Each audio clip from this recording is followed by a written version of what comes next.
Jai Bharat everyone. How are you all? I hope you all are doing very well. So guys, last class means ionic equilibrium lecture number 13 में हमने पढ़ा था what is the buffer solution and preparation and mechanism of buffer solution. Guys आज के इस प्यारे से lecture में means ionic equilibrium lecture number 14 में सबसे पहले हम पढ़ेंगे preparation and mechanism of basic buffer solution. तो इस तरीके से क्या होगा कि बफर सॉल्यूशन क्या होता है, कैसे प्रिपेयर करते हैं, कैसे बफर सॉल्यूशन काम करता है, यहां तक पता चल जाएगा।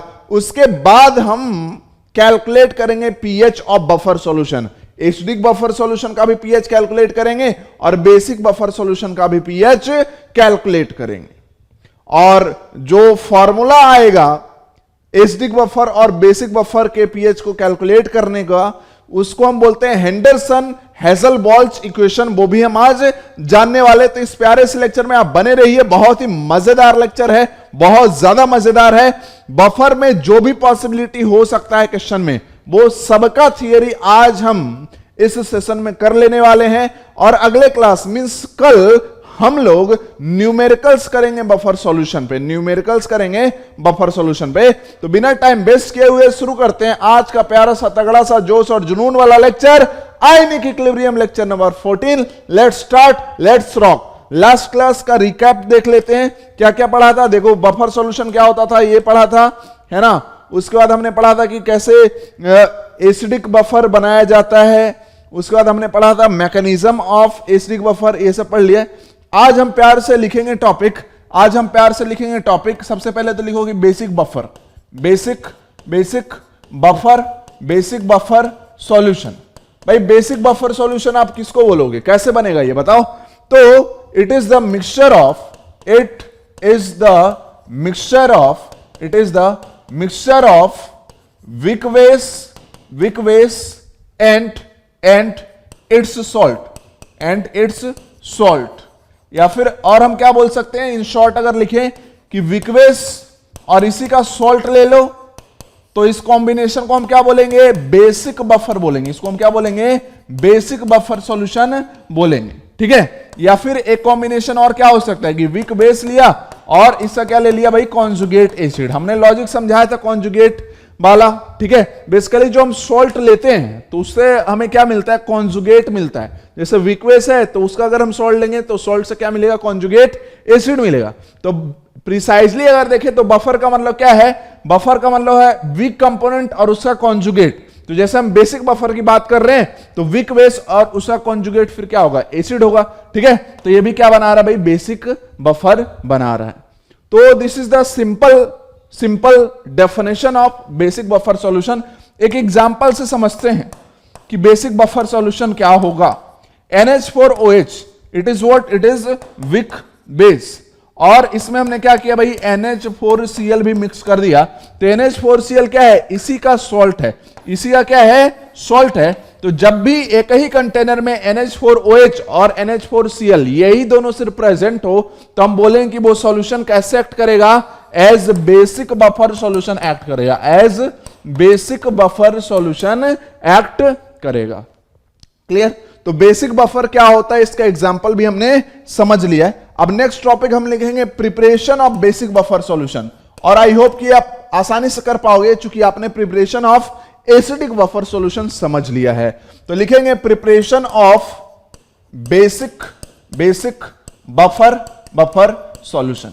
जैसा कि गाइस हमने लास्ट क्लास में पढ़ा था कि जब भी आपको प्रिपरेशन करना हो बफर सॉल्यूशन की, तो आपके माइंड में बस ये होना चाहिए कि जिस बफर सॉल्यूशन को हम बना रहे हैं उसका मतलब क्या होता है, ठीक है। जैसे हम बेसिक बफर को बनाना चाहते हैं तो इसका बेसिक मतलब क्या है, इसका मतलब यह है कि वीक बेस होना चाहिए और उसी का क्या होना चाहिए, कॉन्जुगेट एसिड हो, या फिर ये कॉम्बिनेशन हो वीक बेस और उसका सॉल्ट हो।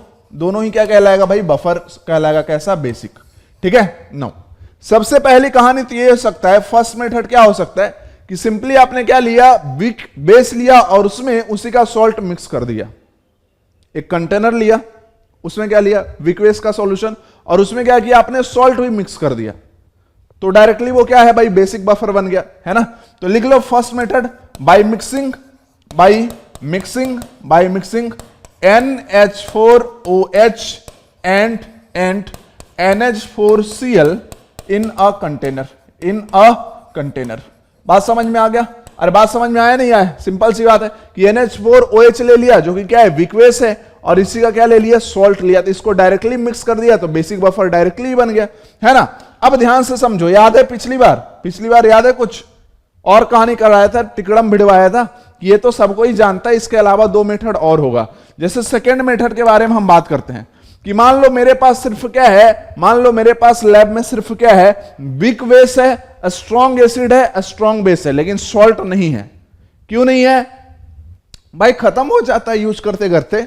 और जो लैब असिस्टेंट है भाई, और लैब असिस्टेंट है, उसकी शादी मतलब वो करने जा रहा होगा, ठीक है। पिछली बार डिस्ट्रीब्यूटर की दूसरी शादी थी, इस बार लैब असिस्टेंट की शादी करवाते हैं, ठीक है।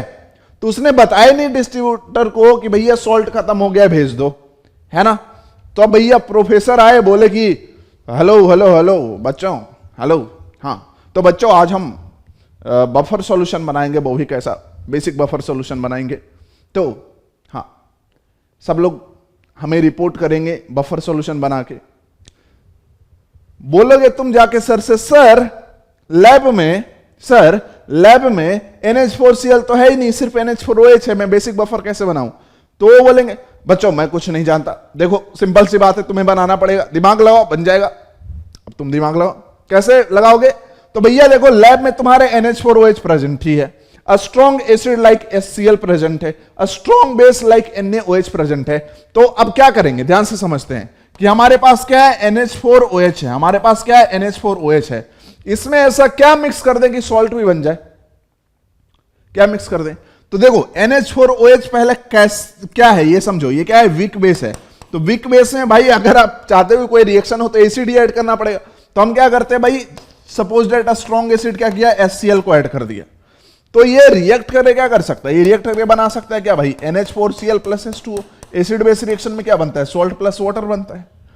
लेकिन हमें सिर्फ सॉल्ट नहीं चाहिए, हमें ये वीक वाला मतलब वीक बेस भी होना चाहिए हमारे पास, ऐसा नहीं पूरा खत्म हो गया। तो इसलिए हम क्या करेंगे, NH4OH को क्या ले लेंगे, एक्सेस में ले लेंगे।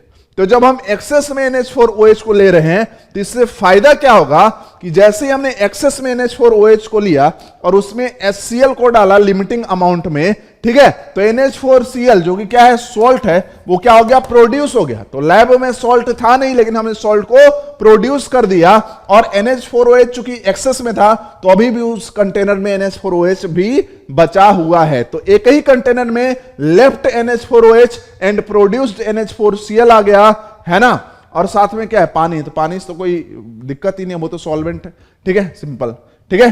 तो अब क्या होगा, remaining NH4OH and produced NH4Cl। चूंकि अब ये एक ही कंटेनर में है तो ये कैसे एक्ट करेगा, एज बेसिक बफर एक्ट करेगा, ऑफलाइन क्लासेस में तो क्या करता हूं, एसिड वाला कहानी करा दिया मैं, बेस का खुद कर लो, सिंपल तो होता है। थर्ड में मान लो दूसरे दिन आया, है ना। तो क्या हुआ कि भैया पिछली बार इतना ज्यादा एक्सपेरिमेंट हुआ, NH4OH सबने एक्सेस में ले लिया था, NH4OH लैब में है ही नहीं, है ना। और मान लो लैब असिस्टेंट की शादी होके आ गई, उसने बोला भाई, फोन कर दिया डिस्ट्रीब्यूटर को, भाई NH4Cl भेज दो। उसको याद नहीं रहा कि कल इतना ज्यादा एक्सपेरिमेंट हुआ है कि NH4OH भी खत्म हो गया। उसको लगा कि NH4OH तो बहुत था लैब में, ठीक है, वो तो होगा ही, ठीक है। तो अभी लैब में एक्चुअल में क्या है, तुम्हारे पास सिर्फ NH4Cl है, स्ट्रॉन्ग एसिड है, स्ट्रॉन्ग बेस है। तुमको प्रिपेयर करना है बेसिक बफर। कैसे करोगे, देखो NH4Cl हमारे पास क्या है, प्रेजेंट है। NH4Cl क्या है, एक सॉल्ट है। कैसा सॉल्ट है, एसिडिक सॉल्ट, बेसिक सॉल्ट या न्यूट्रल सॉल्ट, या पहचान सकते हो, सॉल्ट हाइड्रोलिसिस मैंने आपको करवाया है। NH4Cl कैसे बना है भाई, NH4 प्लस और Cl माइनस से, ठीक है। कीटाइन 9 पहचान गया। NH4 प्लस कहां से आया होगा, NH4OH से, जो कि क्या है, विकवेस है। Cl माइनस कहां से आया होगा, HCl से, जो कि क्या है, स्ट्रॉन्ग एसिड है। तो जो पार्ट स्ट्रॉन्ग होता है वही नेचर ऑफ सॉल्ट होता है, ठीक है। तो स्ट्रॉन्ग वाला पार्ट यहाँ पे क्या है, एसिड है। इसका मतलब जो NH4Cl है वो क्या है, एसिडिक सॉल्ट है। ये क्या है, एसिडिक सॉल्ट है। तो अगर मुझे कुछ भी अब बनाना है तो इसमें क्या करना पड़ेगा, बेस को ही ऐड करना पड़ेगा। तभी तो रिएक्शन होगा। तो NH4Cl में हमने क्या किया, NaOH को ऐड कर दिया, जो कि क्या है, एक स्ट्रॉन्ग बेस है। तो अभी बताओ आयन एक्सचेंज रिएक्शन होगा और क्या बन जाएगा, NH4 plus OH minus combine हो जाएगा, ये क्या बना लेगा, NH4OH बना देगा, और फिर Na प्लस और Cl माइनस कंबाइन होकर NaCl बना देगा। देखो NaCl न्यूट्रल सॉल्ट है, ये सॉल्यूशन में है भी, तो कोई दिक्कत नहीं होने वाला, ठीक है। तो यहां पे अगर हम ध्यान से देखें तो किसको एक्सेस में लेना पड़ेगा, बताओ, इसको एक्सेस में लेना पड़ेगा। क्यों, क्योंकि NH4OH तो क्या हो रहा है, प्रोड्यूस हो रहा है, तो ये तो हमें चाहिए ही, विकवेस है ना, विकवेस है, ये तो चाहिए ही, और सॉल्ट भी तो हमें चाहिए, इसलिए सॉल्ट को हमने एक्सेस में लिया ताकि उस कंटेनर में सॉल्ट भी कुछ बचा रहे। तो अब क्या होगा, देखो, remaining NH4Cl plus produced NH4OH, बताओ क्या ये बेसिक बफर है, क्या ये बेसिक बफर है कि नहीं है, बेसिक बफर है कि नहीं, तुम मुझे बता दो। है, क्लियर है सर, ये क्या है सर, विकवेस है, और ये क्या है सर, उसी का सॉल्ट है सर, है ना, तो ऑब्वियसली ये क्या है सर, बेसिक बफर है। तो आई होप कि आपको तीनों ही प्रिपरेशन मेथड, है ना, अब कोई नींद से भी उठा के लाएगा और बोलेगा कि भाई बताओ किस किस से बेसिक बफर बन सकता है, तो आप लॉजिकली बता सकते हो, आपको रट्टा मारने की जरूरत नहीं पड़ेगी। अभी तो लैब असिस्टेंट वाली भी कहानी करा दिया। हाँ, अब नेक्स्ट में हम समझते हैं मैकेनिज्म ऑफ बेसिक बफर। आपने लास्ट लेक्चर में यह समझा था कि बफर एक ऐसा सॉल्यूशन है जिसमें अगर स्मॉल अमाउंट में स्ट्रॉन्ग एसिड या फिर स्ट्रॉन्ग बेस ऐड किया जाए तो उसका पीएच बहुत ज्यादा चेंज नहीं करता है, बहुत स्मॉल अमाउंट में ही चेंज करता है। मतलब समझ रहे हो, क्लियर? हाँ, अब देखो ध्यान से हम समझते हैं कि ये जो कहानी है कि जब हम बफर में स्ट्रॉन्ग एसिड और स्ट्रॉन्ग बेस ऐड कर रहे हैं तो उसका पीएच जो है वो बहुत कम चेंज होता है, मींस ऑलमोस्ट कांस्टेंट रहता है। तो वो एसिडिक बफर के लिए भी सही है और बेसिक बफर के लिए भी सही है, क्योंकि दोनों ही क्या है, बफर सॉल्यूशंस ही है। तो अब हम समझें कि बेसिक बफर में ऐसा क्या चीज होता है कि अगर हम बेसिक बफर में स्ट्रॉन्ग एसिड को ऐड करें तो पीएच चेंज उतना होता नहीं। जैसे फॉर एग्जाम्पल हमने क्या ले लिया, एग्जाम्पल की अगर हम बात कर ले तो एग्जाम्पल हमने क्या लिया भाई, NH4OH लिया और NH4Cl, यही जो कॉम्बिनेशन है वो क्या कहलाएगा, बेसिक बफर कहलाएगा। अब NH4OH क्या है, एक वीक बेस है, तो ये आयोनाइज होगा तो क्या बनाएगा, NH4 प्लस बनाएगा और OH माइनस बनाएगा। NH4Cl सॉल्ट है, मींस स्ट्रॉन्ग इलेक्ट्रोलाइट है, तो ये इरिवर्सिबली आयोनाइज होगा, NH4 प्लस और Cl माइनस बनाएगा। क्या आपको यहां पे कॉमन आयन दिख रहा है? मुझे तो दिख रहा है ये NH4 प्लस। तो इससे होगा क्या, कॉमन आयन इफेक्ट लगेगा सर, और कॉमन आयन इफेक्ट लगेगा तो क्या होगा, NH4OH का जो आयोनाइजेशन है वो सप्रेस हो जाएगा। NH4OH का आयोनाइजेशन सप्रेस हो जाएगा, मींस हम क्या ऐसा कह सकते हैं कि basic buffer contains almost unionised NH4OH and salt NH4Cl, है ना। अब देखो NH4Cl जो है वो आयोनाइज्ड फॉर्म में ही रहेगा, जैसे as NH4 plus and Cl minus रहेगा, क्योंकि ये तो क्या है, स्ट्रॉन्ग इलेक्ट्रोलाइट है। क्लियर? अब देखो जैसे ही आपने इसमें क्या किया, एसिड ऐड किया, है ना, जैसे ही आपने क्या किया, स्ट्रॉन्ग एसिड ऐड किया, तो जैसे ही अगर आप स्ट्रॉन्ग एसिड ऐड कर रहे हो तो बताओ इससे रिएक्ट कौन कर सकता है, बेसिक पार्ट रिएक्ट कर सकता है। बेसिक बफर में बेसिक पार्ट क्या है, खुद विकवेस ही है, ठीक है। तो ये इसको क्या करेगा भाई, NH4OH न्यूट्रलाइज कर देगा और क्या बना देगा, ये बना देगा भैया NH4Cl प्लस H2O बना देगा, मींस सॉल्ट थोड़ा सा बढ़ेगा लेकिन H प्लस तो न्यूट्रलाइज हो गया, ठीक है। तो जब आप H प्लस ऐड कर रहे हो तो उसको NH4OH न्यूट्रलाइज कर देगा, है ना। एंड केस 2 जब आप क्या करोगे, इसमें बेस ऐड करोगे, किसमें, बेसिक बफर में, तो उसको कौन न्यूट्रलाइज करेगा, जो बेस है उसको acidic part of buffer neutralise करेगा। एसिडिक पार्ट कौन है, NH4Cl क्या है, एसिडिक सॉल्ट है। तो यहां पे सिंपल सी बात है, रिएक्शन लिख दो, क्या बन जाएगा भाई, यहां पे बन जाएगा NH4OH और साथ में क्या बनेगा, NaCl, मींस जो NaOH था उसको किसने न्यूट्रलाइज कर दिया, एसिडिक पार्ट ऑफ बफर ने न्यूट्रलाइज कर दिया और क्या बना दिया, विकवेस बना दिया, जिसके कारण जिसका आयनाइजेशन बहुत ही कम होता है, तो पीएच चेंज बहुत ज्यादा नहीं होगा। क्लियर, समझ में आया? तो मैकेनिज्म क्लियर है, किसी कोई डाउट? ये दो reaction again very very important है ना, आज हम इसका देखना एप्लीकेशन भी पढ़ेंगे, कैसे आईआईटी मींस जेईई एडवांस के क्वेश्चन में इन रिएक्शन का यूज होता है और कैसे बच्चे वहां पे फंसते हैं, क्योंकि ये चीज वो समझते ही नहीं है। मैकेनिज्म ऑफ बफर बहुत कम जगह लिखा रहता है।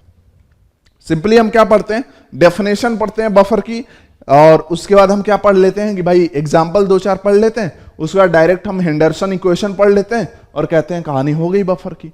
तो वैसे कहानी थोड़ी होती है बफर की यार, थोड़ा प्यार से तो समझोगे तभी तो मजा आएगा। क्लियर है, किसी कोई डाउट है? नहीं है? ठीक है। अब देखो यहां पे मैंने लैंग्वेज बहुत डिटेल में इसलिए नहीं लिखा है क्योंकि जब मैंने एसिडिक बफर का मैकेनिज्म बताया था तो वहां पे लैंग्वेज बहुत प्यार से लिखवाया था। तो अगर आपको लैंग्वेज बहुत ज्यादा पसंद है, जो कि मुझे पसंद नहीं है, ठीक है, 11th क्लास में खास करके, है ना, और खास करके फिजिकल केमिस्ट्री में, है ना, तो अगर लैंग्वेज पसंद है तो पीछे से कॉपी पेस्ट कर सकते हो, है ना, सेंस लगा के। नाउ अब हमने भाई देखो बफर क्या होता है, कितने टाइप का होता है, कैसे काम करता है, ये पढ़ लिया। अब हम समझेंगे calculation of pH of buffer solution, है ना। तो नेक्स्ट हेडिंग डालोगे calculation of pH of buffer solution, calculation of pH of buffer solution, calculation of pH of buffer solution. सबसे पहले हम यहां पे पीएच कैलकुलेशन करेंगे किसके लिए, सबसे पहले एसिडिक बफर के लिए। तो फॉर एसिडिक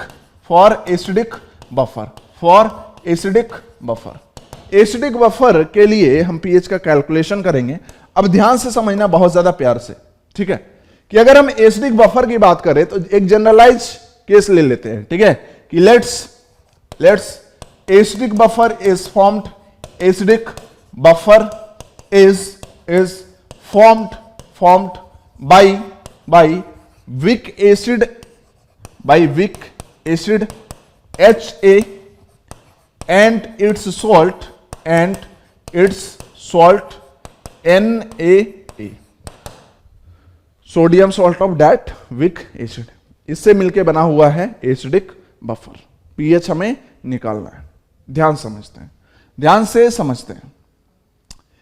देखो अगर हमें पीएच निकालना है, सिंपली सोचना है, बेसिक कॉन्सेप्ट लगाना है आयनिक का, कि अगर हमें पीएच निकालना है किसी भी सॉल्यूशन का तो हमें क्या करना पड़ेगा, या तो हम H+ कंसेंट्रेशन निकाल दे तो डायरेक्ट पीएच निकाल सकते हैं, या फिर हम OH- कंसेंट्रेशन पता कर लें तो वहां से पहले POH निकाल देंगे, देन तो पीएच आ ही जाएगा, pKw पीएच और POH का रिलेशन यूज करके। ठीक है, तो यहां पे समझते हैं कि क्या हम H+ कहीं से दिखा सकते हैं कि मिल रहा है। तो देखो यहां पे दो ही चीज है, एक तो है विक एसिड और एक है उसका सॉल्ट। तो दोनों का आयोनाइजेशन फटाफट करवाते हैं कि जो HA है ये क्या है, विक एसिड है, तो ये आयोनाइज करे कैसे, रिवर्सिबली। जब ये रिवर्सिबली आयोनाइज करे तो क्या बनाएगा, H+ बनाएगा और A- बनाएगा भाई HA। अब यहां पे देखो मैं एक्वस नहीं लिख रहा हूं, किसी बुक में भी नहीं लिखा होता है, क्योंकि राइटर या फिर एक टीचर, एक इंस्ट्रक्टर ये समझ पाता है कि चूंकि आप आयनिक पढ़ रहे हो तो ऑब्वियसली HA का सॉल्यूशन ही बनाया होगा वाटर में, ठीक है, तभी ये आयोनाइज कर रहा है। क्लियर, तो ये सब क्या है, एक्वस है, चाहे HA हो वो भी एक्वस है, H+ भी एक्वस है, A- भी एक्वस है, तो वो लिखा नहीं जाता है और उसका ज्यादा है ना वैल्यू भी नहीं है। अब बात कर लेते हैं NaA की। तो Na क्या है, सॉल्ट है, सॉल्ट है मतलब ये क्या है, स्ट्रॉन्ग इलेक्ट्रोलाइट है। ये क्या है भाई, स्ट्रॉन्ग इलेक्ट्रोलाइट है, तो ये कैसे आयोनाइज करेगा, इरिवर्सिबली आयोनाइज करेगा और 100% आयोनाइज करेगा। ये क्या बनाएगा, Na+ बनाएगा और साथ में क्या बनाएगा, A- बनाएगा। अब याद करो, कुछ समझ में आ रहा है क्या है यहां पे, देखो जब HA सॉल्यूशन में अकेला होता, जब HA सॉल्यूशन में अकेला होता तो ये ऐसे आयोनाइज कर रहा होता रिवर्सिबली, इक्विलिब्रियम आता, equilibrium is the most what stable state of reversible reaction, खुशी खुशी अपनी जिंदगी गुजार रहा होता। लेकिन तुमने जैसे इसमें NaA डाला तो Na से A- आया और A- का जो मेजर सोर्स है वो क्या होगा, Na होगा, ये बात भी तुमको पता है। ठीक है, अब ध्यान से हुआ क्या कि सॉल्यूशन में A- का कंसंट्रेशन बढ़ गया जैसे हमने Na को ऐड किया, मींस जो HA का इक्विलिब्रियम था वो तो डिस्टर्ब हो गया। तो अब रिवर्सल रिएक्शन अगेन एक नया इक्विलिब्रियम बनाने के लिए बैकवर्ड रिएक्शन है ना जाएगा, बैकवर्ड रिएक्शन जाएगा, फिर क्या होगा, एक नया इक्विलिब्रियम एस्टेब्लिश होगा और वहां पे हम क्या डिफाइन करेंगे, इस रिएक्शन का Ka डिफाइन करेंगे। तो K अगर हम डिफाइन करें इस रिएक्शन का तो ये तो क्या होगा, उस time H plus concentration into A minus concentration divided by HA concentration. कुछ लोग होते हैं कहते हैं यही होता है ना सर, ये क्यों होता है भाई, ये भी तो एक्वस है, क्या ये प्योर सॉलिड या प्योर लिक्विड तुम्हें दिख रहा है, एक्वस है, ये भी एक्वस है, ये भी एक्वस है, क्लियर। हाँ सर, अगर हम यहां से H प्लस निकालना चाहें तो H प्लस कंसेंट्रेशन क्या हो जाएगा, H प्लस कंसेंट्रेशन हो जाएगा Ka into HA concentration divided by A minus concentration, यही तो होगा। हाँ सर, अब ध्यान से समझना, A माइनस का मेजर सोर्स कौन है, NaA है ना। तो the major source of the major source of A minus is NaA, means A minus obtained from ionization of Ha can be neglected with respect to A minus obtained from NaA। देखो simple logic क्या है कि जब एक ही container में दो reaction हो रहा हो तो एक आयन का कंसंट्रेशन हमेशा यूनिक होगा, ना तो A माइनस का कंसंट्रेशन वो होगा जो सिर्फ Ha से आ रहा है, ना तो A माइनस का कंसंट्रेशन वो होगा सिर्फ जो Na से आ रहा है। तो आप A माइनस टोटल यहां पे जब लिखते, जब A माइनस टोटल यहां पे लिखते तो आप क्या लिखते, A minus obtained from Ha और प्लस क्या होता है, A minus obtained from NaA। लेकिन यहां पे मेजर सोर्स क्या है, NaA है A माइनस का, तो ये तो क्या हो जाएगा, नेग्लिजिबल हो जाएगा, A minus obtained from Ha। ठीक है, तो इसका मतलब अब हम क्या करेंगे, A माइनस के कंसंट्रेशन और NaA के कंसंट्रेशन के बीच एक रिलेशन अगर ले आए तो A माइनस कंसंट्रेशन पता ही चल जाएगा। क्यों, क्योंकि क्वेश्चन में तुम हड़बड़ाना मत, क्वेश्चन में आपको NaA का कंसंट्रेशन दिया रहेगा, मतलब सॉल्ट का कंसंट्रेशन दिया रहेगा। तो आपको क्या करना है, A माइनस और NaA के कंसंट्रेशन में रिलेशन लाना है। Na का कंसंट्रेशन सपोज डेट आपको दिया है तो A माइनस कंसंट्रेशन कैसे निकालोगे, Na क्या है, स्ट्रॉन्ग इलेक्ट्रोलाइट है, A माइनस का देखें तो कोएफिशिएंट 1 है, तो इसका मतलब हम क्या कहेंगे कि जो A माइनस कंसंट्रेशन है वो क्या हो जाएगा, 1 इंटू कंसंट्रेशन ऑफ NaA, है ना।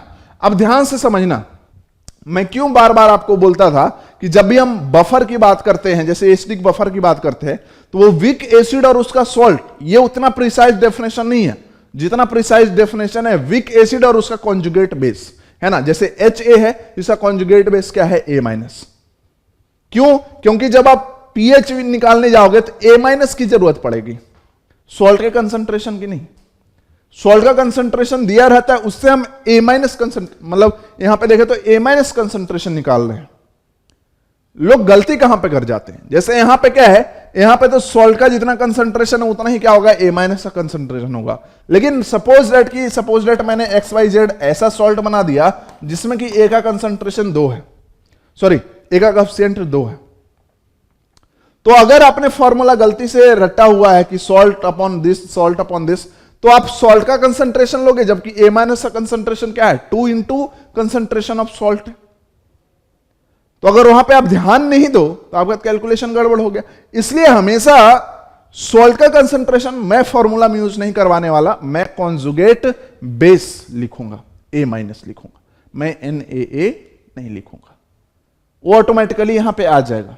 ठीक है, चलो, तो यहां से अगर हम देखें कि H प्लस आ ही गया अपना, ठीक है, तो यहां पे ऑटोमेटिकली आ गया है, तो अब A माइनस कंसंट्रेशन को हम रिप्लेस कर सकते हैं, किससे, हम रिप्लेस कर सकते हैं सॉल्ट के कंसंट्रेशन से ऑटोमेटिकली।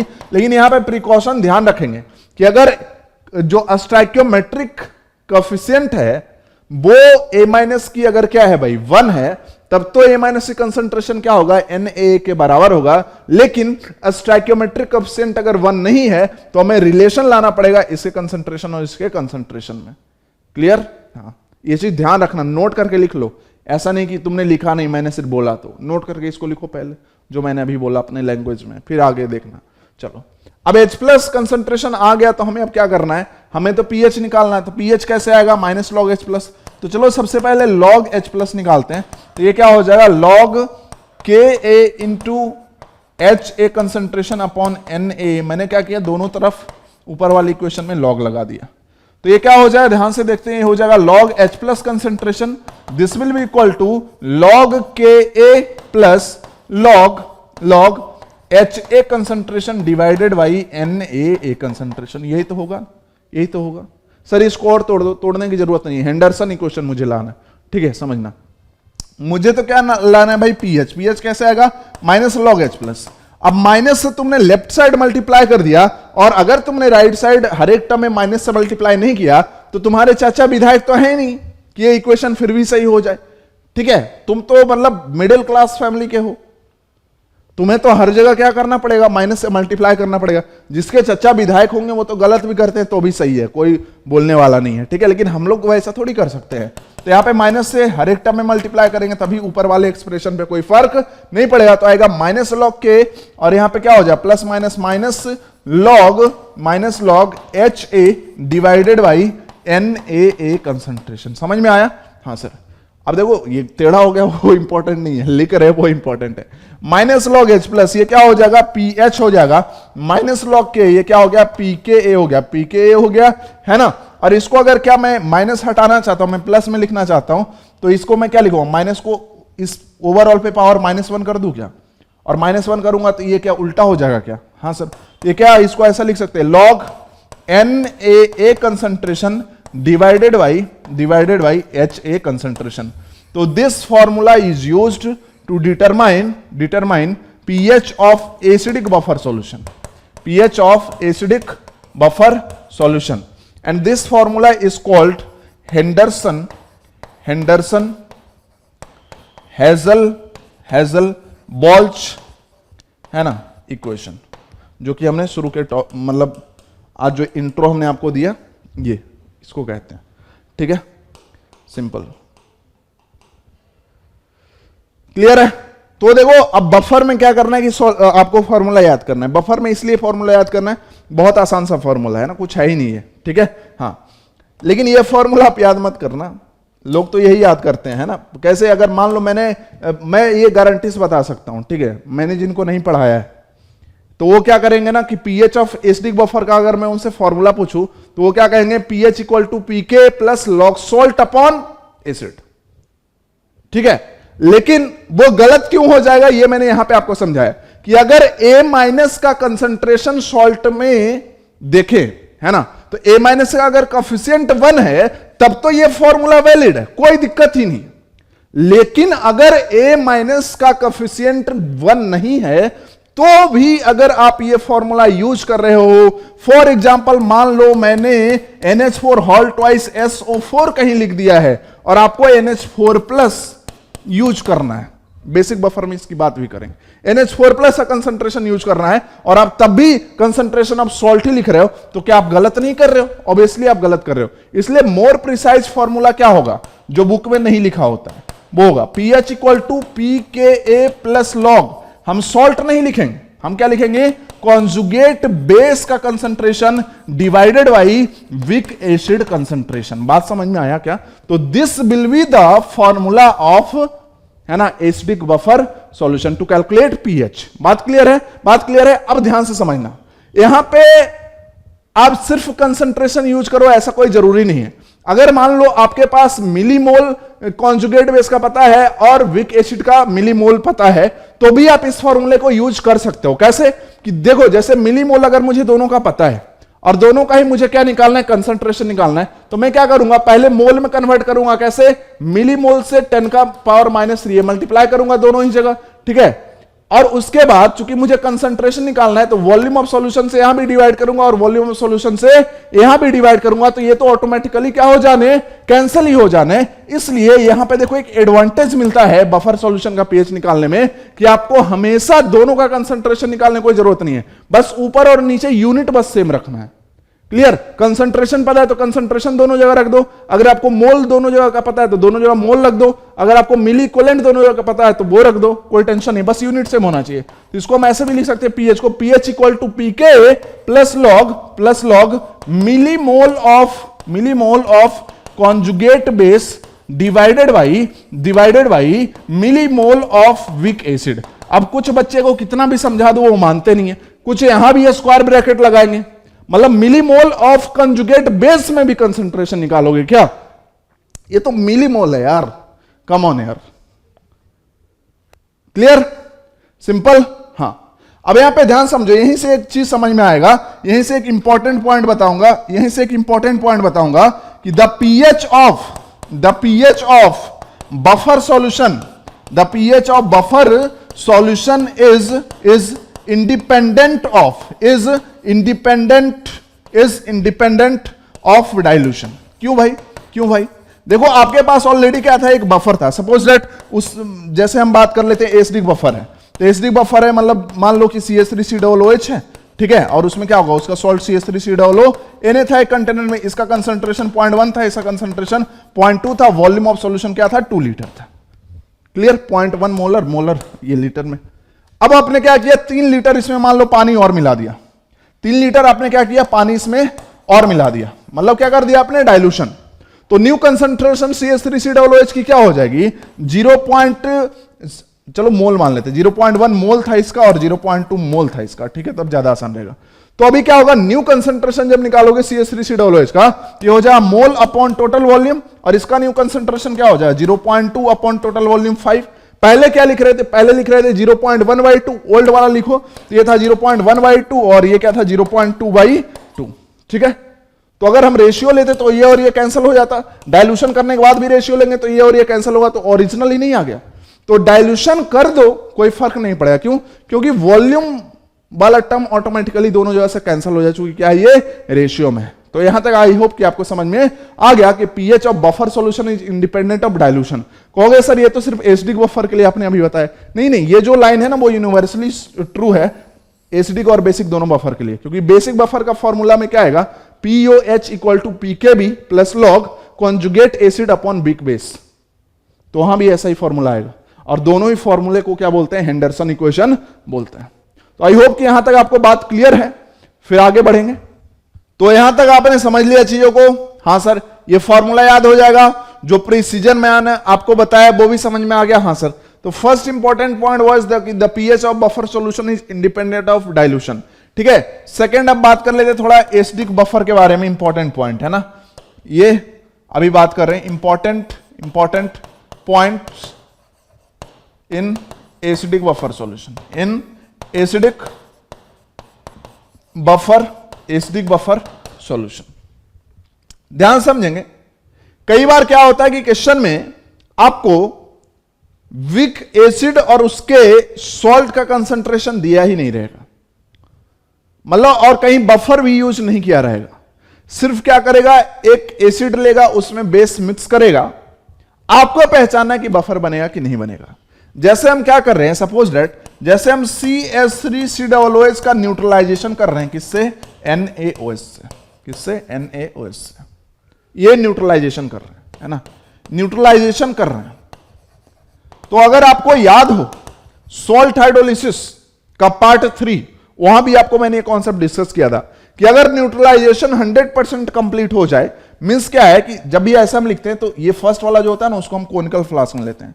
जैसे ये अपना कोनिकल फ्लास्क है, ठीक है, और इसमें हमने क्या लिया था, इसमें हमने सॉल्यूशन लिया हुआ था किसका, CH3COOH का।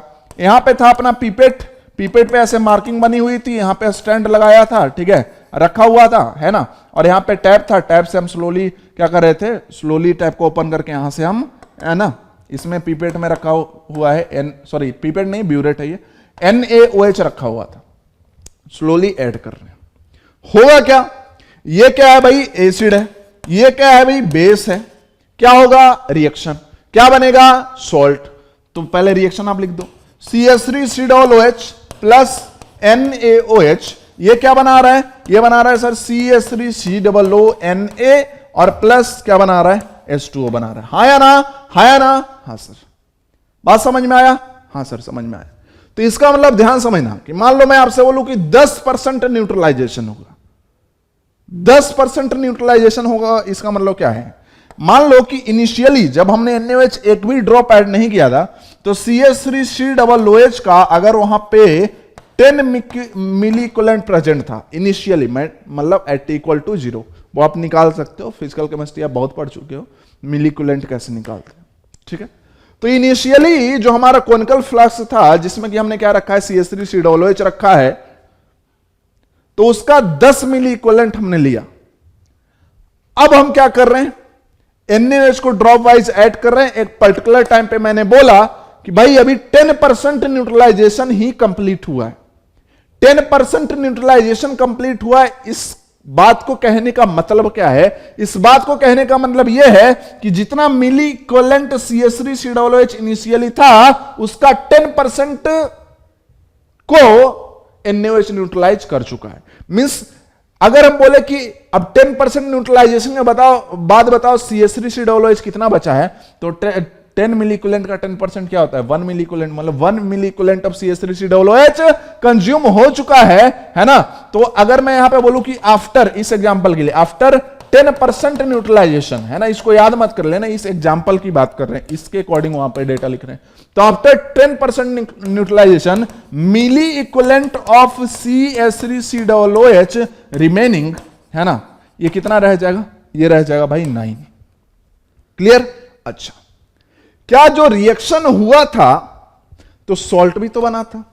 अब सॉल्ट कितना बनेगा? जितना मिली इक्विवेलेंट इसका कंज्यूम होता है, उतना ही मिली इक्विवेलेंट इसका बनेगा। रिएक्शन बैलेंस करने की जरूरत नहीं है जब मिली इक्विवेलेंट की बात करते हैं तो, ठीक है, वैसे ये बैलेंस ही है, ठीक है, जरूरत ही नहीं है ना। तो अगर मैं यहां पे आपसे पूछ दूं कि बताओ मिली इक्विवेलेंट ऑफ CH3COONA उस टाइम पे कितना बना है, तो आप क्या कहोगे? 1।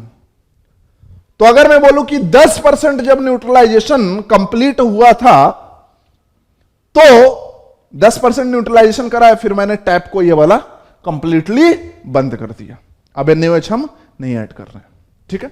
तो अभी जो फाइनल सॉल्यूशन है कोनिकल फ्लास्क में, वो कैसे एक्ट करेगा? क्या वो बफर बना रहा है? आपका आंसर आना चाहिए यस सर, बफर बना रहा है। क्यों? क्योंकि सर उस सॉल्यूशन में CH3COOH जो कि वीक एसिड है वो प्रेजेंट है और उसी का सॉल्ट प्रेजेंट है। तो वीक एसिड और उसी का सॉल्ट है, मींस ये सॉल्यूशन कैसे एक्ट करेगा? ये एक्ट करेगा एज एसिडिक बफर एक्ट करेगा। ये कैसे एक्ट करेगा? एज एसिडिक बफर एक्ट करेगा। बात समझ में आता है? हाँ सर। सेकेंड अगर बात कर ले, सेकेंड पॉइंट जो कि बहुत ज्यादा आता है एग्जाम में, कि at midway of titration, at midway of titration या फिर neutralisation, at midway of titration या फिर न्यूट्रलाइजेशन, है ना। टाइट्रेशन एक प्रोसेस है, न्यूट्रलाइजेशन क्या है? रिएक्शन है। तो एट मिडवे ऑफ न्यूट्रलाइजेशन, मैंने बोला मिडवे ऑफ न्यूट्रलाइजेशन, इसका मतलब क्या है कि आधा न्यूट्रलाइजेशन कंप्लीट हो चुका है। तो अगर आधा न्यूट्रलाइजेशन कंप्लीट हो चुका है, इसका मतलब हम ऐसा लिख सकते हैं कि that is 50% neutralisation, 50% neutralisation is completed. दोनों का यही सेंस है, एक ही सेंस है। मिडवे ऑफ न्यूट्रलाइजेशन बोले या फिर 50% ऑफ न्यूट्रलाइजेशन इज कंप्लीटेड। तो बताओ अब CH3COOH का मिली इक्विवेलेंट कितना बचा होगा? तो आप क्या कहोगे कि सर 50% खत्म, मतलब 10 का 50% खत्म, तो बचा कितना? 5। तो सर CH3COOH बच गया, और CH3COOH बना कितना है? तो सर ये बना कितना होगा? सर ये भी 5 ही बना होगा। तो यहां पे हम क्या ऐसा कह सकते हैं कि जो मिली equivalent of CH3COOH remaining in the solution, या फिर एक अच्छा वर्ड शॉर्ट में होता है ना, लेफ्ट। अब लेफ्ट का मतलब यहां पे बाया नहीं है, लेफ्ट का मतलब बचा हुआ है, ठीक है। हाँ, this will be equal to what? 5। अब मिली इक्विवेलेंट ऑफ CH3COONA फॉर्म्ड, ये भी क्या हो गया? 5। विक एसिड और उसी का क्या है? सॉल्ट है। तो ये कैसे एक्ट करेगा? अभी भी ये कैसे एक्ट करेगा? एज एसिडिक बफर एक्ट करेगा, एज एसिडिक बफर एक्ट करेगा। पीएच आप निकाल सकते हो हेंडरसन इक्वेशन से। जैसे मैं यहां पे अगर पीएच निकालूं तो पीएच क्या होगा? चूंकि ये एसिडिक बफर है तो pH equal to pK plus log, यहां पे क्या हो जाएगा? CH3COONA concentration divided by CH3COOH होगा। हाँ सर। पीके आपको क्वेश्चन में दिया रहेगा, उसका टेंशन मत लो। के आपको दिया रहेगा, पीके निकाल ही सकते हो, ठीक है। अब इसका बताना, इसका कितना है? मिली इक्विवेलेंट 5 है, इसका भी 5 है। कंसंट्रेशन निकालने की जरूरत नहीं है ना, मैंने बहुत ज्यादा प्यार से समझाया। 5/5 क्या है? 1। log 1 क्या हो गया? 0, मतलब ये पूरा क्या हो गया? 0। तो इस टाइम पे पीएच जो है वो किसके बराबर हो जाएगा? पीके के बराबर हो जाएगा, जब हम 50% न्यूट्रलाइजेशन की बात कर रहे हैं। तो वहां पे आपको पीएच निकालने के लिए किसी का कोई डेटा देने की जरूरत ही नहीं है ना, कि कितना मोल पर लीटर लिया था या कितना मोल लिया था, कुछ नहीं, सिर्फ पीएच किसके बराबर हो गया, पीके के बराबर हो गया। कभी ऐसा बोल देता है कि एट, एक तीसरा language, at 3/4 of neutralisation, at 3/4 of neutralisation. तो 3/4 ऑफ न्यूट्रलाइजेशन, इस बात का मतलब क्या है, इस बात का यह मतलब है कि 3/4 part of neutralisation is completed. तो इन परसेंटेज अगर हम बोले तो 75% ऑफ न्यूट्रलाइजेशन इज कंप्लीटेड।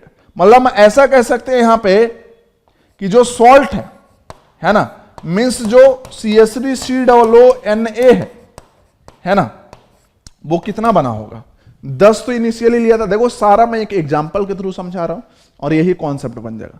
तो 10 तो इनिशियली लिया था, 75% न्यूट्रलाइजेशन कंप्लीट हो गया, इसका मतलब 10 का 75% खत्म हो चुका है। कितना खत्म हो चुका है, 7.5 मिली इक्विवेलेंट CH3COOH ऑलरेडी न्यूट्रलाइज हो चुका है, और उतना ही मिली इक्विवेलेंट क्या बनेगा, सॉल्ट बनेगा।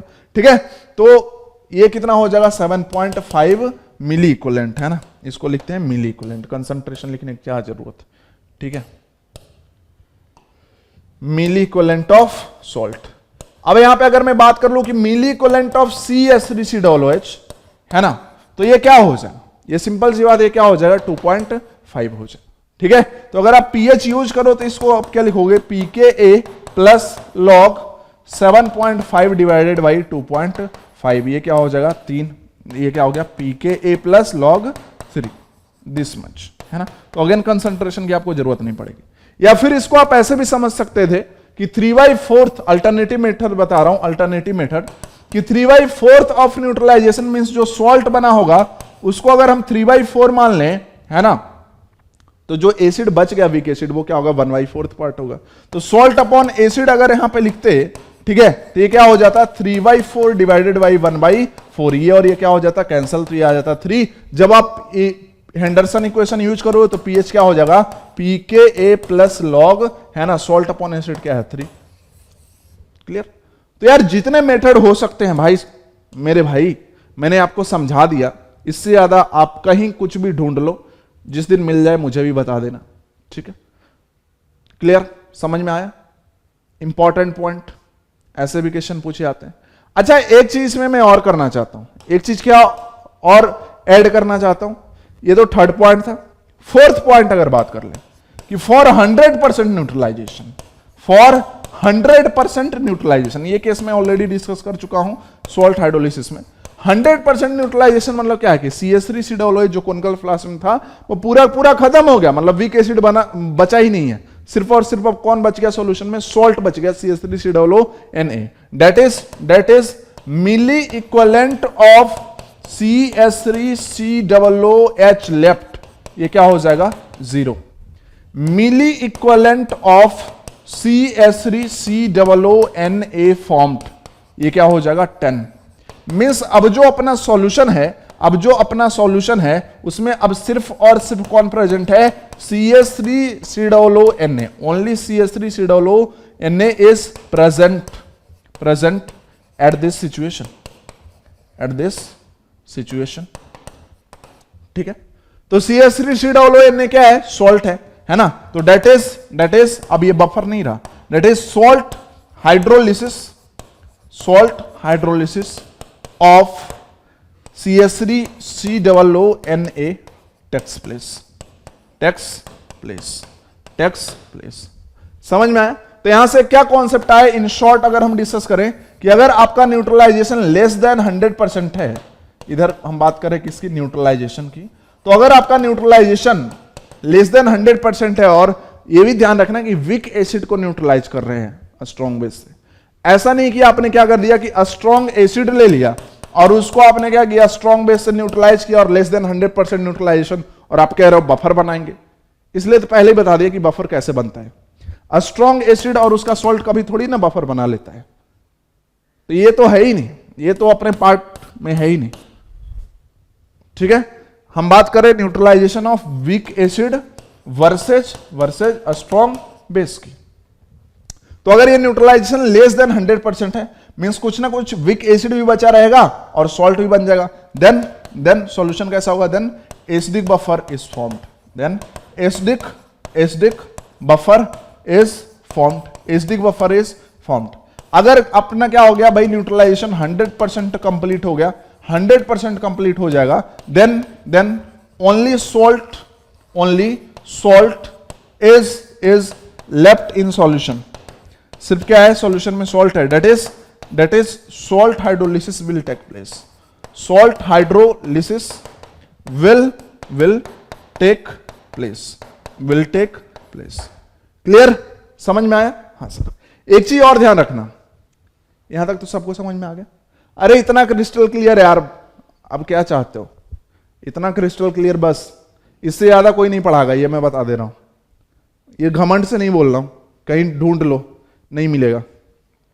ठीक है, चलो मैं बस अपने कॉन्फिडेंस से बोल रहा हूं, ताकि आपको भी कॉन्फिडेंस है कि मेरा कुछ छूट तो नहीं रहा है, बिल्कुल ही नहीं छूट रहा है। आप इसके बाद जो भी क्वेश्चन बनाओगे, अभी क्वेश्चन मत बनाना बफर के, अगले क्लास के बाद बनाएंगे। जब मैं क्वेश्चन करवा दूंगा उसके बाद तुम क्वेश्चन बनाना, देखना मतलब भूचाल आ जाएगा, यलगार होगा।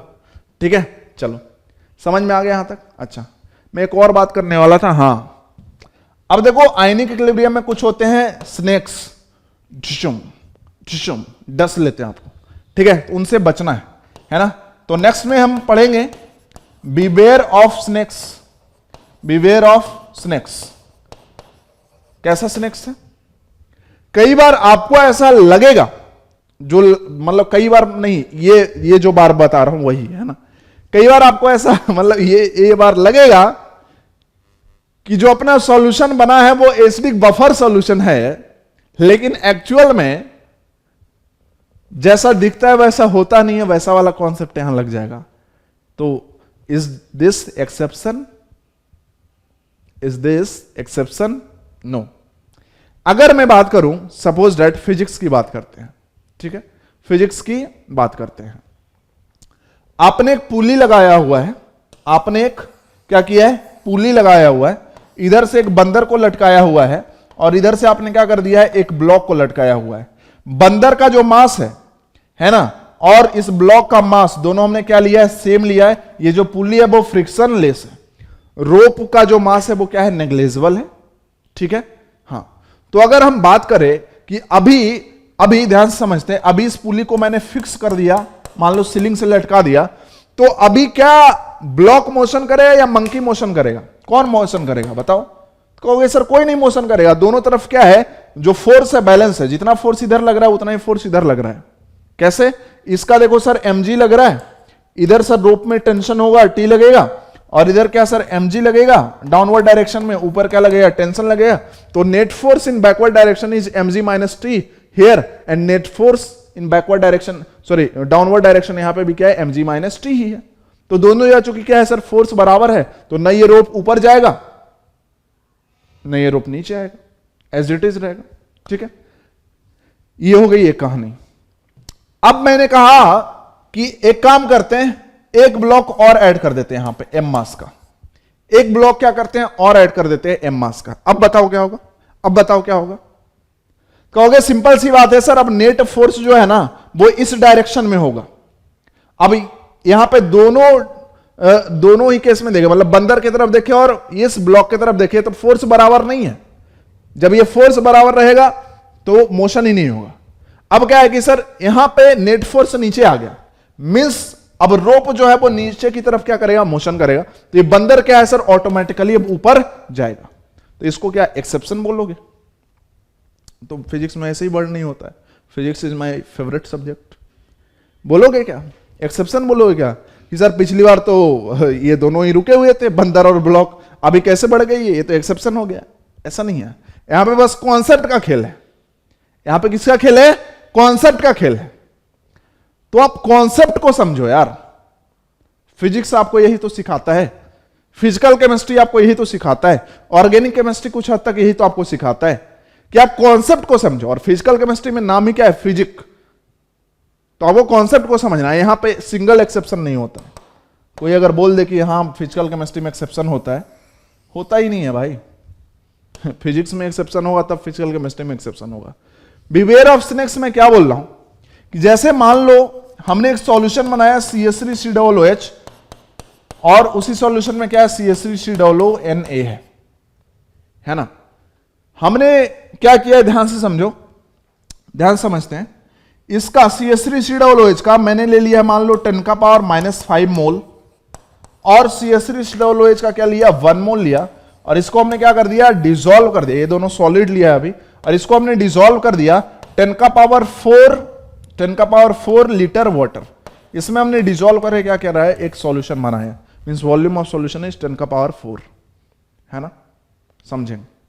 ठीक है, 10⁻4 या छोड़ो ना, उतना भी ज्यादा जाने कोई जरूरत नहीं, इसको मैं ऑलरेडी 10⁻⁻5 ले लिया हूं, तो ये 10 ले लेते हैं। चलो अभी आप क्या कहोगे, आपको देखने में ये क्या लग रहा है कि ये एसिडिक बफर है, क्यों सर, ये भी है और ये भी है। लेकिन एक चीज अगर आप ध्यान दो, तो जब आप CH3COOH का कंसंट्रेशन निकालो तो ये कितना है 10⁻⁻5/10, 10⁻⁻6 मोलर। CH3COONA का कंसंट्रेशन निकालो, ये कितना है, ये है अपना सर 1/10, ये क्या है 0.1 मोलर। तो अभी आपको अगर ये लग रहा है कि यहां पे एसिडिक बफर का फॉर्मूला लगा के पीएच निकाल देंगे, तो आपको गलत लग रहा है।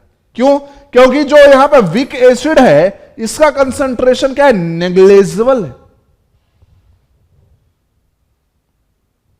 बहुत कम अमाउंट है, काय का बफर बनाएगा ये। मतलब ऐसा मान सकते हैं कि solution contains almost salt, that is solution contains almost salt, hence pH is determined by salt hydrolysis। अगर कोई बच्चा ये सोच रहा था कि हम हेंडरसन इक्वेशन लगा के pH निकाल देंगे, तो वो बहुत गलत सोच रहा था। यही एक यहां पे स्नेक है जो आपको डस सकता है कि आपको अमाउंट भी तो देखना पड़ेगा। वैसे ये केस आता नहीं है कहीं, ये केस न जेई मेन पूछता है, न नीट पूछता है, न जेई एडवांस पूछता है, लेकिन जेई एडवांस पूछ सकते हैं। ठीक है, मतलब मैंने तो चैप्टर के शुरुआत में ही बताया था ना कि जो फेवरेट कंसंट्रेशन होते हैं आयनिक में वो क्या होते हैं 0.1 मोलर, 0.2 मोलर, 0.05 मोलर, और उसमें भी ये फेवरेट ज्यादा है, तो यही 3 है। तो अगर एसिड और सॉल्ट दोनों का कंसंट्रेशन ये सब वैल्यूज रख रहा है तो कोई नेग्लेजिबल नहीं है, ये तो बहुत कम हो गया था एसिड का कंसंट्रेशन। क्लियर, हाँ या ना, आई होप कि आपको समझ में आ गया। तो हमने एसिडिक बफर का पीएच निकाल दिया। अब हम बात करते हैं नेक्स्ट में, अब देर नहीं लगेगा, pH of basic buffer, pH of basic buffer. तो पीएच ऑफ बेसिक बफर जैसे हम निकालने जाएंगे तो इसमें कोई देर नहीं लगेगा। इसमें पहले बेसिक बफर का मतलब क्या है कि जैसे हमने क्या ले लिया है NH4OH ले लिया, और उसी का सॉल्ट क्या ले लिया NH4Cl ले लिया। इसके लिए देखो ध्यान समझना है, कुछ नहीं करना है, जो आपने एसिडिक बफर पढ़ा है ना, H+ को OH- से रिप्लेस करो, pKa को pKb से रिप्लेस करेंगे, मींस हेंडरसन इक्वेशन इसके लिए क्या आ जाएगा POH this is equal to pKb, और प्लस क्या पढ़े थे लॉग सॉल्ट अपॉन एसिड। यहां पे तो नीचे क्या आएगा बेस आएगा, यहां तो आएगा बेस, तो ऊपर क्या आएगा कॉन्जुगेट एसिड, सिंपल सी बात है। तो ये भी POH आ गया, उसके बाद क्या यूज करेंगे PH plus POH this is equal to pKw, तो यहां पे क्या आ जाएगा PH आ जाएगा, तो इसके लिए POH आप याद रखोगे। क्लियर है, इसको भी हेंडरसन इक्वेशन बोलते हैं। क्लियर, बाकी सारी कहानी सेम है कि हाफ ऑफ द न्यूट्रलाइजेशन, ये वो सब आप समझ सकते हो। ठीक है, बाकी सब कुछ सेम है, यहां भी डाइल्यूशन पे कोई फर्क नहीं पड़ेगा, है ना। यहां भी क्या इसको हम लिख सकते हैं, यहां भी हम लिख सकते हैं POH this is equal to PKb plus log, है ना, ऐसा भी लिख सकते हो मिली equivalent of conjugate acid divided by milli equivalent of weak base, ये भी लिख सकते हो। अगेन यहां पे स्क्वायर ब्रैकेट लगाने की जरूरत नहीं है, क्योंकि अब हम कंसंट्रेशन नहीं लिख रहे। बेसिकली ये जो हम लिखते हैं ना, this represents molar concentration. Clear, हाँ। तो आई होप कि ये समझ में आ गया बेसिक बफर का भी पीएच कैसे निकालते हैं। तो आज का लेक्चर यहीं तक रखते हैं, बहुत कुछ सीख लिया आपने। अगले क्लास में हम क्वेश्चंस करेंगे और एक और चीज करेंगे जो आईआईटी में अब जेईई मेन में भी पूछे जाने लगे हैं। वो क्या है कि अब ओरिजिनल बफर का पीएच पूछता ही नहीं है। देखो अब कैसे क्वेश्चन पूछता है, पहले ये आईआईटी में पूछता था। पहले आईआईटी में ऐसा नहीं कि ये दोनों दिया है पूछ देगा कि पीएच निकालो, वो तो फुद्दू सा क्वेश्चन हो गया। ठीक है, आईआईटी में पहले क्या पूछता था कि ऑलरेडी एक बफर दे देगा और उसमें कहेगा कि मान लो हमने इतना मोल NaOH को ऐड कर दिया, तो अब बताओ कि पीएच क्या होगा नए सॉल्यूशन की।